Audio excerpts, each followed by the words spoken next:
चलिए तो हम लोग शुरू करते हैं ये CPCT रिलेटेड MCQs। तो कितने हो गए थे? हम लोग शायद पहुंच गए थे 30+ क्वेश्चन कर लिए थे यहाँ यहाँ से 30 क्वेश्चन से 32 से यहाँ से, ठीक है, यहाँ से शुरू करना है।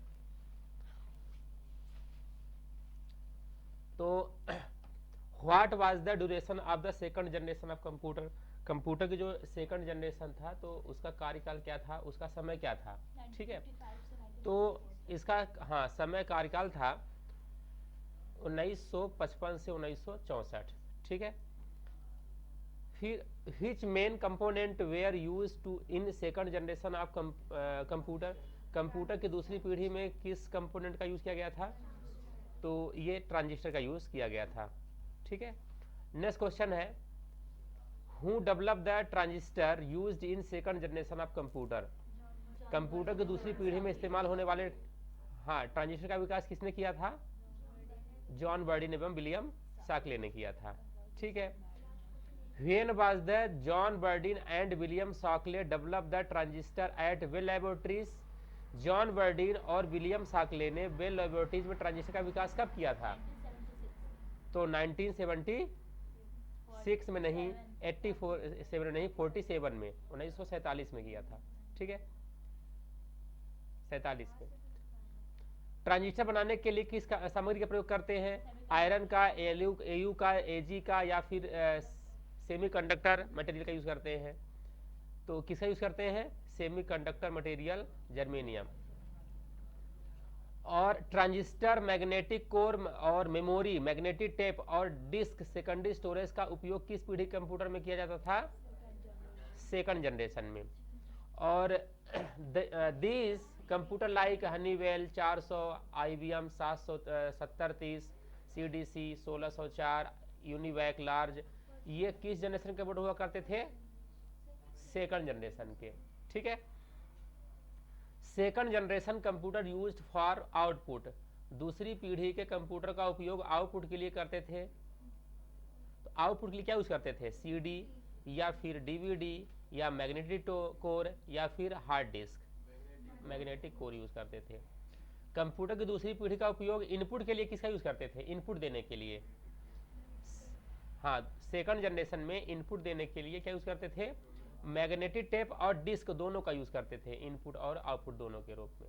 ठीक है, कंप्यूटर की दूसरी पीढ़ी का उपयोग आउटपुट के लिए किया जाता था। आउटपुट के लिए किसका यूज करते थे? मैग्नेटिक डिस्क और टेप दोनों का यूज इनपुट और आउटपुट के लिए ही होता था। ठीक है, डाटा उसमें डालना और डाटा को बाहर निकालना। ठीक है, फोर्ट्रान और कोबोल, फोर्ट्रान और कोबोल ये असेंबली लैंग्वेज और हाई लेवल लैंग्वेज है। तो इनका डेवलपमेंट किस जनरेशन में किया गया था? सेकंड जनरेशन में। और फोर्ट्रान का डेवलपमेंट 1957 में किसके द्वारा किया गया था? जॉन बैकस के द्वारा किया गया था। ठीक है, अगला कोबोल का फुल फॉर्म क्या होता है? Common business oriented language. इसका डेवलपमेंट किस सन में किया गया था? 1959 में। ठीक, चुंबकीय टेप यानी मैग्नेटिक टेप, कोबोल लैंग्वेज है, कॉमन बिजनेस ओरिएंटेड लैंग्वेज। ठीक है, हाँ common business oriented language. Question हम दे देंगे पीडीएफ में दे देंगे आप लोगों को। Magnetic tape can serve as, चुंबकीय टेप के रूप में काम क्या कर सकता है? इनपुट के लिए भी, आउटपुट के लिए भी और स्टोरेज के लिए भी काम करता है। दरअसल ये स्टोरेज मेन रूप से कहेंगे, बट इनपुट भी उसमें कर सकते हैं, आउटपुट भी ले सकते हैं। ठीक है, अगला है ये IBM 1620, IBM 7094, CDC 1604, ये सभी किस पीढ़ी कंप्यूटर है? सेकंड जनरेशन के। कंप्यूटर की तीसरी पीढ़ी की अवधि कितनी मानी जाती है? 1964 से 1975। तीसरी पीढ़ी कंप्यूटर किस तकनीक का प्रयोग करता था? हाँ, IC इंटीग्रेटेड सर्किट का यूज करता था। और कंप्यूटर की तीसरी पीढ़ी में इनपुट उपकरणों के लिए किस घटक का प्रयोग करते थे? Magnetic tape, magnetic disk, keyboard, यानी कि ऑल ऑफ दीज का यूज करते थे। ठीक, अगला, कंप्यूटर की तीसरी पीढ़ी में आउटपुट के लिए क्या यूज करते थे? ये सभी, इनपुट के लिए भी और आउटपुट के लिए भी, ऑल ऑफ दीज। आईसी का आविष्कार किसने किया था? जेएस किल्बी, रॉबर्ट नॉय, दोनों मिलकर के किए थे। और एक सिंगल संबंधित सर्किटरी, यानी कि आपके ये आईसी में, आईसी के साथ ट्रांजिस्टर और कैपेसिटर और रजिस्टर ये मिलके बनते हैं। क्या मिलके बनता है? इन्हीं सभी चीजों से आईसी बनती है। ठीक है, क्या बनती है? इन सभी चीजों से आईसी बनती है। अगला है कि ये system IBM 360 series, Honeywell 6000 series, PDP, ठीक है, ये सभी किस जनरेशन के कंप्यूटर हैं? थर्ड जनरेशन के।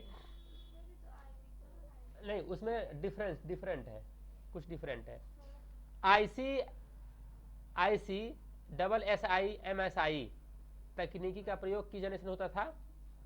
थर्ड जनरेशन में। IC integrated circuit, SSI small scale integration, MSI medium scale integration, medium scale integration, इनका डेवलपमेंट किस जनरेशन में किया गया था? यूज किया गया था थर्ड जनरेशन में। और कंप्यूटर किस पीढ़ी में पहली बार टाइम शेयरिंग ऑपरेटिंग सिस्टम का प्रयोग किया गया था? Third generation.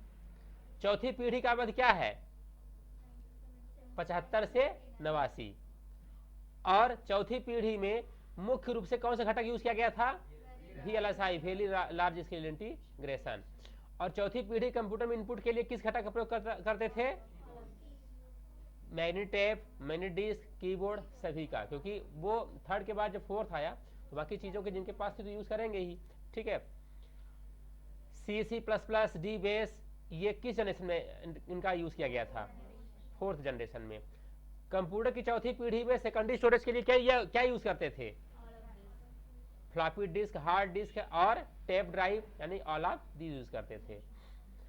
पर्सनल कंप्यूटर की शुरुआत किस पीढ़ी में हुई थी? फोर्थ जनरेशन में।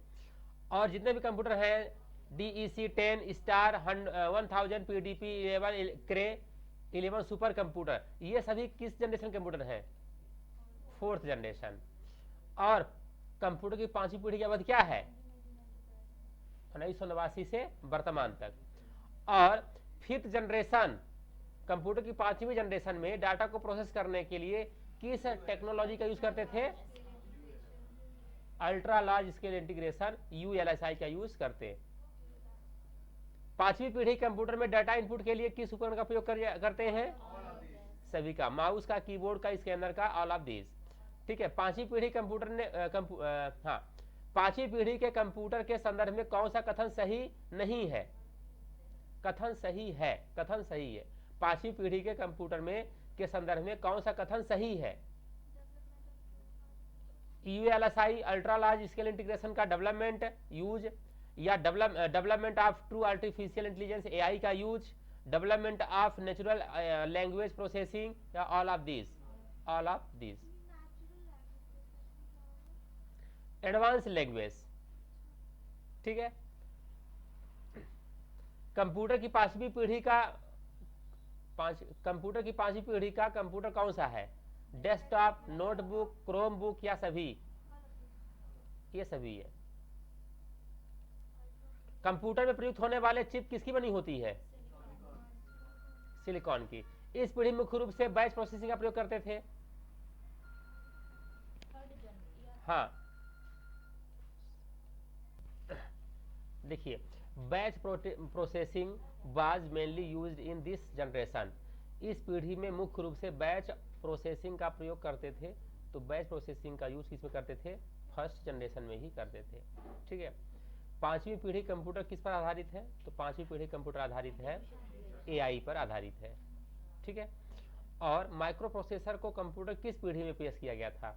तो माइक्रो प्रोसेसर को कंप्यूटर के फोर्थ जनरेशन में पेश किया गया था। और कंप्यूटर की पांचवी पीढ़ी के संदर्भ में कौन सा कथन सत्य है? तो ये सभी सत्य है पांचवी जनरेशन में, क्योंकि ULSI का यूज हुआ।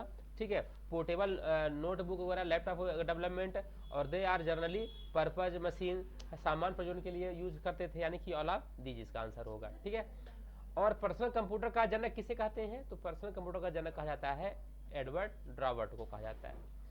और यांत्रिक, which was the first mechanical calculating device, पहला यांत्रिक गणना यंत्र कौन सा था?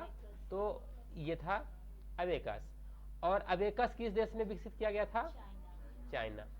और the first mechanical calculating machine was introduced in 1642 Charles by Blaise Pascal. तो हाँ, पहली यांत्रिक गणना मशीन का आविष्कार 1642 में किसके द्वारा किया गया था? तो यहाँ पे आंसर ही दिया गया है ब्लेस पास्कल दिया है ना। और who developed the difference engine, difference engine का डेवलपमेंट किसने किया था? डिफरेंस इंजन और एनालिटिकल इंजन दोनों का आविष्कार एक ही व्यक्ति ने किया था। कौन किए थे? चार्ल्स बेबेज किए थे। ठीक है, अगला है कि the first mechanical computer designed by Charles Babbage was called, Charles Babbage द्वारा डिजाइन किया गया पहला मैकेनिकल कंप्यूटर कौन सा माना जाता है? एनालिटिकल इंजन माना जाता है। ठीक है, और difference engine used for input, difference engine में इनपुट देने के लिए क्या यूज करते थे? पंच कार्ड का यूज करते थे। ठीक है, और पंच कार्ड का आविष्कार किसने किया? तो पंच कार्ड का आविष्कार किया हरमन होल्ड्रिथ ने किया था। ठीक है, और मार्क फर्स्ट कंप्यूटर किसके द्वारा बनाया गया था? तो मार्क फर्स्ट कंप्यूटर बनाया गया था हार्वर्ड आइकेन द्वारा बनाया गया था। और मार्क फर्स्ट कंप्यूटर जिसका प्रयोग किया गया था, तो उसमें क्या यूज किया गया था? मार्क फर्स्ट में मैकेनिकल स्विचेज यूज किया गया था। मार्क फर्स्ट कंप्यूटर में डिवाइस यूज की गई थी, मैकेनिकल स्विच यूज की गई थी। और मार्क फर्स्ट कब जारी किया गया था? तो मार्क फर्स्ट जारी किया गया था 1944 में जारी किया गया था। और इनियक का फुल फॉर्म क्या होता है? तो इनियक का फुल फॉर्म होता है electronic numerical integrator and calculator, इसका फुल फॉर्म होता है इनियक का। ठीक है, तो फिर इनियक का विकास किसने किया था? तो इनियक का विकास किया था जॉन मैचुली एवं जेपी एकर्ट ने किया था। तो फिर इन्होंने जॉन इनियक का आविष्कार कब किया गया था? तो इनियक का आविष्कार किया गया था 1945 में। ठीक है, और इनियक कंप्यूटर की संख्या, वैक्यूम ट्यूब की संख्या कितनी होती थी? तो कितनी होती थी? 18,000 होती थी वैक्यूम ट्यूब की संख्या। ओके, किस जनरेशन कंप्यूटर है ये? इनियक फर्स्ट जनरेशन का है। ठीक है, और सबसे पहला इलेक्ट्रॉनिक फुली पूर्णतः इलेक्ट्रॉनिक कंप्यूटर कौन सा माना जाता है? इनियक ही कहा जाता है। पूर्णतः इलेक्ट्रॉनिक कंप्यूटर इनियक ही है। और पहला सामान्य प्रयोजन के लिए ट्यूरिंग की सामान्य प्रयोजन कंप्यूटिंग मशीन का परिभाषा को कौन दिया था? इनियक। ठीक है, किसके लिए दिया था? इनियक के लिए दिया था। ENIAC used for input, ENIAC में इनपुट देने के लिए क्या यूज करते थे? ये punch card, paper tape, magnet tape सभी का यूज करते थे इनियक कंप्यूटर में इनपुट देने के लिए। ठीक है, और एडीसी का फुल फॉर्म क्या होता है? तो एडीसी का फुल फॉर्म होता है electronic delay storage automatic calculator, इसका फुल फॉर्म होता है। ठीक है, इसके बाद इनियक, एडीवैक, एडीसेक किसके उदाहरण है? ये सब फर्स्ट जनरेशन के कंप्यूटर हैं। ठीक है, और विश्व का पहला व्यापारिक कंप्यूटर कौन सा कहलाता है? तो यह है UNIVAC, universal automatic computer. Computer की कौन सी विशेषता नहीं है? तो कंप्यूटर में क्या नहीं होती? आईक्यू नहीं होती है कंप्यूटर में। बाकी कंप्यूटर में स्पीड होती है, रिलायबिलिटी होती है, स्टोरेज होता है, आईक्यू नहीं होती है। व्यवसायिक उपयोग के लिए उपलब्ध कराया गया पहला कंप्यूटर कौन सा था? तो व्यवसायिक उपयोग करने के लिए पहला कंप्यूटर था कौन? यूनिवैक था। ठीक है, प्रोग्राम को स्टोर करने के लिए पहला कंप्यूटर कौन बनाया गया था? तो एडीसैक बनाया गया था। ठीक है, क्योंकि जो इनियक था, तो इनियक में स्टोर प्रोग्राम कॉन्सेप्ट नहीं था। तो स्टोर प्रोग्राम कॉन्सेप्ट कहां से आया?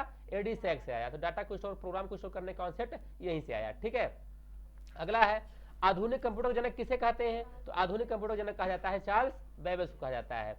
पहला स्वचालित इलेक्ट्रॉनिक डिजिटल कंप्यूटर कौन सा था? तो पहला स्वचालित इलेक्ट्रॉनिक डिजिटल कंप्यूटर का नाम था एबीसी कंप्यूटर। ठीक है, इसके बाद पहला इलेक्ट्रॉनिक डिजिटल कंप्यूटर कौन सा था? तो तो पहला इलेक्ट्रॉनिक डिजिटल कंप्यूटर में क्या था? इलेक्ट्रॉनिक बॉल्ब्स यानी वैक्यूम ट्यूब लगे होते थे, है ना। अगला, ओके 100 क्वेश्चन हो गया। ठीक है, नेक्स्ट करेंगे अगला टॉपिक। ठीक है।